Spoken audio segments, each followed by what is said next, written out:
உண்ணி அது மனிதனின் ரத்தத்தை உறிஞ்சி வலியை உண்டாக்கி கொண்டிருந்தது. கெடுதியாய் செய்கிறாய், கோபத்தோடு அதை பிடுங்கி நசுக்கி கொல்ல முயன்றான் மனிதன். உன்னியோ கெஞ்சியது, ரத்தத்தை உறிஞ்சி கொஞ்சமாகத்தானே கெடுதல் செய்தேன், இதற்கு போய் என்னை கொல்லலாமா? இப்படி கதறிய போது செய்வதெல்லாம் கெடுதி, அதில் பெரிய கெடுதி என்ன, சின்ன கெடுதி என்ன, எல்லாமே கெடுதிதான் என்றவாறு அதை நசுக்கியே கொன்றானா மனிதன். பொடிக்கதை சூப்பரா இருக்குல்ல? திரும்ப சொல்றேன் கேளுங்க.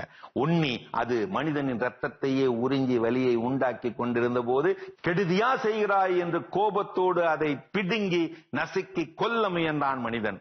உன்னியோ கெஞ்சியது, ரத்தத்தை உறிஞ்சி கொஞ்சமாகத்தானே கெடுதல் செய்தேன், இதற்கு போய் என்னை கொல்லலாமா? இப்படி கதறிய போது செய்வதெல்லாம் கெடுதி, அதில் பெரிய கெடுதி என்ன, சின்ன கெடுதி என்ன, எல்லாமே கெடுதிதான். ஆமா, நாம் புடுங்க வேண்டிய எல்லாமே தேவையில்லாத ஆணியை தான். கெடுதி ஆணிகள் எல்லாம் புடுங்கி போடு. பெரிய கெடுதல்களை விட சில சமயங்களில் சின்ன கெடுதல்களே பெரிதாய் பாதிக்கின்றன. நல்ல நேரம் என்பது எது குருவே? அடுத்தவருக்கு கெடுதல் நினைக்காத எல்லா நேரமும் நல்ல நேரம்தான் சிஷ்யா. கெட்டவனுக்கு கூட நன்மை செய், அது தப்பில்லை. ஆனால் நல்லவனுக்கு மட்டும் கெடுதல் செய்யாதே, இது ஆண்டவன் கட்டளை.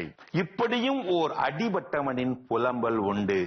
நீ கெட்டவனாக இருக்க ஆசைப்பட்டால் கெடுதல் செய்ய வேண்டாம், 4 பேருக்கு நல்லது செய், கெட்டவன் என்பார்கள்.